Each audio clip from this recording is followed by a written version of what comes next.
Bom dia, meus amores. Olha a tia Samara aqui de novo. Vamos pegar o nosso livro didático de geografia, nossa aula de geografia, dia 23/6/2021, a partir da página 76, capítulo 6, a heterogeneidade da população brasileira, certo? O povo brasileiro é o resultado de séculos de mixação entre diversos povos, principalmente indígenas, africanos e europeus, que aos poucos incorporaram as características físicas e culturais uns dos outros. Essa diversidade se reflete em aspectos culturais, como língua oficial do país, que é o português, mas possui muitas palavras de origem indígena e africana, as religiões, a cultura e a música, e nas características físicas das pessoas, como a cor da pele e dos cabelos e a fisionomia. A composição da população é diferente em cada estado do Brasil. Ela reflete o processo de ocupação que ocorreu em diferentes partes do território brasileiro. Observe a seguir. A gente vê aqui esse mapa, distribuição populacional por cor.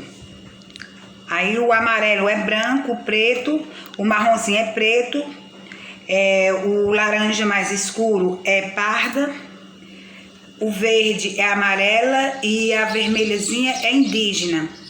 População total 1.000 habitantes, a gente fala aqui nesse quadrinho ao lado. Aí vocês verem aí os estados brasileiros, a quantidade de pessoas brancas, negras, tem uns estados que é mais, outros menos, certo? Vamos para a página 77. Na página 77 a gente vai ver povos indígenas. Os povos indígenas do Brasil são descendentes dos habitantes nativos que aqui viviam antes da chegada dos colonizadores europeus no século XVI. O censo de 2010 registrou que a população indígena brasileira ultrapassa 896 mil indivíduos, pertencentes a 305 etnias e se concentram principalmente na região norte do país. Olhem esse gráfico aí, Brasil em distribuição da população indígena. O azul é o Brasil, o outro também norte, nordeste, sul, sudeste, sul e centro-oeste. Na parte azul é as terras indígenas, né? A amarelazinha é fora das terras indígenas aí, quantas pessoas há. Na mesma página, na 77, tem preservando a cultura indígena. Aproximadamente 58% dos indivíduos que se declaram indígenas no censo 2010 habitavam em terras indígenas, áreas reconhecidas pelo governo brasileiro como se ocupação legítima dos grupos indígenas que sobre elas detêm autonomia. Entre os indivíduos que viviam fora da terra indígena, parcela significativa habitava em áreas urbanas em 2010, onde, em geral, é mais difícil preservar a língua e a cultura tradicional sobre estes entre os jovens, certo? Vamos agora para a página 78. Povos africanos. Entre o século XVI e século XIX, cerca de 4 milhões de africanos de diversos grupos étnicos foram escravizados e trazidos para o Brasil para trabalhar nas lavouras de cana-de-açúcar e tabaco, na mineração e outras atividades econômicas. Muitos aspectos do cotidiano do povo brasileiro são legados desses povos que vieram da África, incluindo estilo de músicas e artísticos, costumes culinários, manifestações culturais e religiosas, além de diversas palavras que usamos no dia a dia. Também existem centenas de comunidades quilombolas no Brasil, que são grupos de ancestralidade africana permanecente de antigos quilombos ou formados após o fim da escravidão. A luta atual desses povos é para que sejam socialmente incluídos e que suas terras sejam reconhecidas e preservadas. Muitos brasileiros afrodescendentes de povos africanos ainda sofrem com o preconceito, um grave problema a ser combatido por todas as tarefas da sociedade, esferas da sociedade. Isso daqui foi os povos africanos. Aí vamos para os imigrantes, na mesma página 78.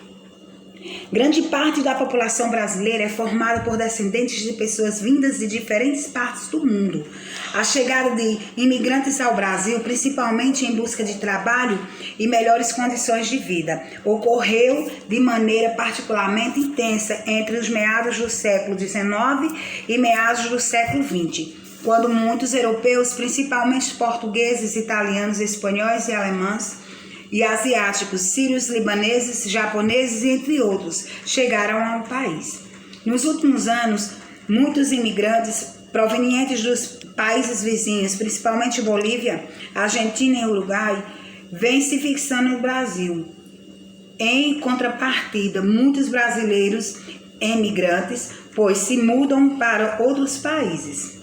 Tem imigrantes com I, pessoa que chega a um local para se estabelecer, e imigrante com E, pessoas que saem de um local para se estabelecer no mundo.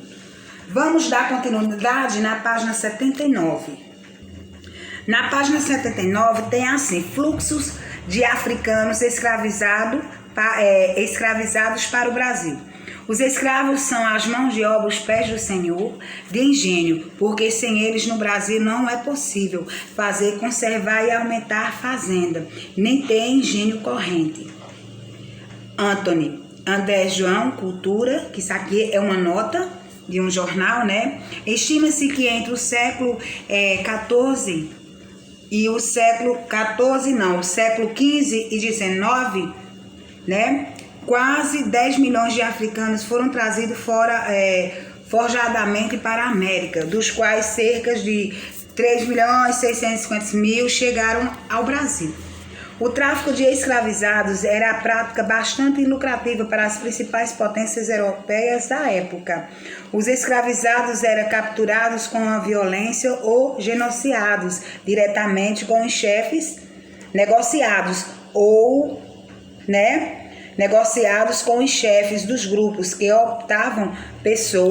capturavam pessoas em troca de objetos e ferramentas, certo? Preste atenção nesse mapa, dizendo aqui, área de origem e destino dos africanos escravizados no século XIV ao século XIX. Tem esse quadro embaixo, que é o rosinha, ciclo de Guiné, o laranja, área dos Bantus, né, de Angola, né? O verde é a área dos sudanenses, ciclo da costa de Minas. Mais embaixo tem assim, ao chegar às colônias, depois de serem transportados em navios de condições insalubres, os escravizados eram levados para o mercado, onde era negociado com os proprietários de terra. O preço dos escravizados era determinado, sobretudo, pelas características de cada um, como idade, sexo e porte físico. Em seguida, eram levados para trabalhar nas atividades agrícolas, na mineração ou nos serviços domésticos. A escravidão durou até o fim do século XIX.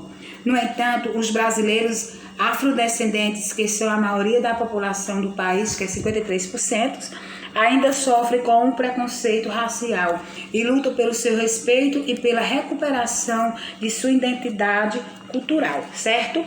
Essa atividade aqui, a gente vai realizar ela, certo? Depois. Vamos dar continuidade à leitura a partir da página 80. Na página 80, dando continuidade, tem migrações externas do Brasil. Como mencionamos anteriormente, um dos períodos maior de imigração externa é a entrada de estrangeiro aqui no Brasil. No Brasil se deu no século XIX e século XX, quando o país recebeu um grande número de europeus e asiáticos. Dos estrangeiros que viviam no Brasil, também os que fugiram de conflitos em seus países, como os angolanos que se concentravam no estado do Rio de Janeiro. Na última década, o número de imigrantes que tiveram o Brasil como destino aumentou cerca de 160%. Entre os principais grupos estão os haitianos, venezuelanos, bolivianos, colombianos, argentinos e chineses, muitos buscando novas oportunidades de trabalho e melhores condições de vida. Nessa imagem abaixo a gente vê, né? Em contrapartida, muitos brasileiros também se tornam imigrantes nas últimas décadas e se mudam para outros países. Observe o gráfico aqui, tá falando, né? Olha aqui na parte dos Estados Unidos, olha o tanto que o brasileiro migrou para lá. Paraguai, Japão, Reino Unido, que é o país, Portugal, Espanha e Alemanha, certo? Agora, para darmos mais continuidade, vamos para a página 81. Na página 80, a gente falou nas migrações externas. Aqui já na página 81, a gente vai falar sobre migrações internas, ou seja, a migração aqui mesmo dentro do nosso país. A migração interna ocorre quando a população se desloca dentro de um mesmo país. Assim, as migrações internas podem ocorrer, por exemplo, de um estado para o outro ou de um município para o outro, dentro de um mesmo estado. Na sua família, já aconteceu migração? Você ou seus pais nasceram na mesma localidade, município, estado ou país? Onde vive atualmente? E seus avós, bisavós e tataravós? Atualmente, milhões de brasileiros vivem fora do seu estado ou município de nascimento, pois muitas migrações internas ocorrem no Brasil ao longo do século XX. Diversos motivos levam as pessoas a migrar: dificuldades econômicas, guerras, perseguições políticas ou religiosas, adversidades naturais como o clima extremamente frio ou quente, seco, frequentes e prolongadas, entre outros. O principal objetivo das migrações, independentemente da causa, é a busca por melhores condições de vida. Observe os principais processos migratórios brasileiros nos tópicos desta página. Certo? A gente fala muito no termo do Nordeste, o nordestino, né? Ficar mudando de um lugar para o outro, certo? Porque a gente tem a migração aqui, nós falamos mais do Nordeste. Os nordestinos, né? Eles saíram daqui da área de seca, faz escassez de chuva, para ter condições de vida melhor, sobreviver e sustentar sua família, e foi para outras regiões, já aqui mesmo no nosso país. Na mesma página, no 81, tem entre 1940 e 1990. Entre as décadas de 1940 e 1950, ocorreram diversos deslocamentos populacionais no Nordeste para o Sudeste.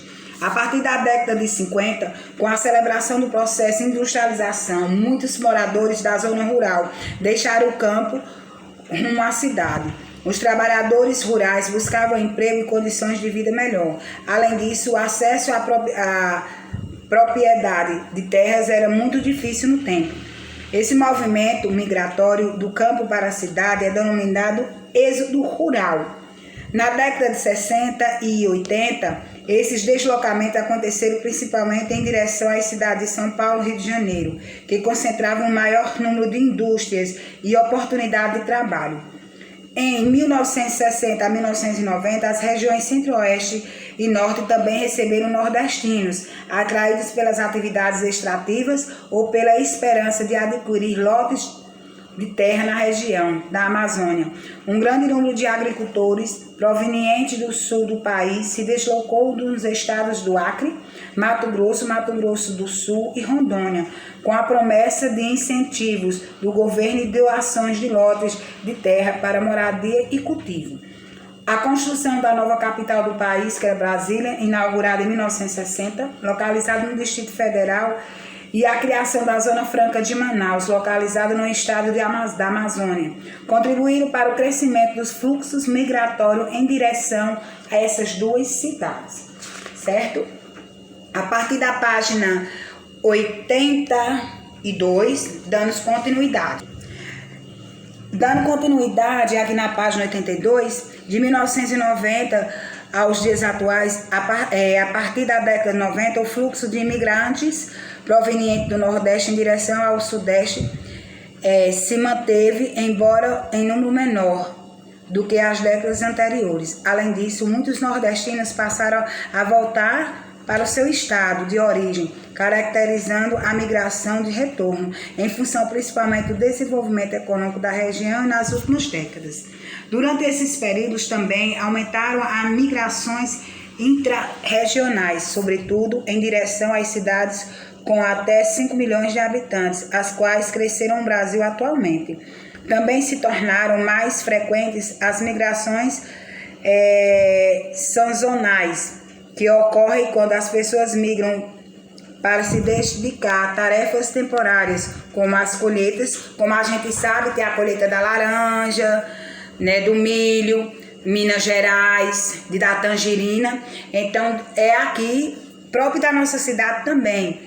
Vem aquelas pessoas, pegam o nome dos trabalhadores, vão de ônibus, lá eles passam o período que for para poder fazer a colheita. Terminando, retorna para o seu lar, certo? Dê uma olhadazinha nas páginas que tia Samara leu, e também eu tenho que dar o exemplo de Luiz Gonzaga. A tia Samara vai passar um vídeo para vocês sobre a Asa Branca, a música Asa Branca, porque ela retrata mesmo o nordestino, a saga do nordestino que sai da sua terra natal seca para poder buscar uma condição de vida melhor. Ficam na bênção, que Deus abençoe cada um. Em qualquer coisa, vocês chamam tia no PV, vou passar as atividades nas instruções aqui, deixar bem esclarecido. Tenha um ótimo dia, que Deus abençoe.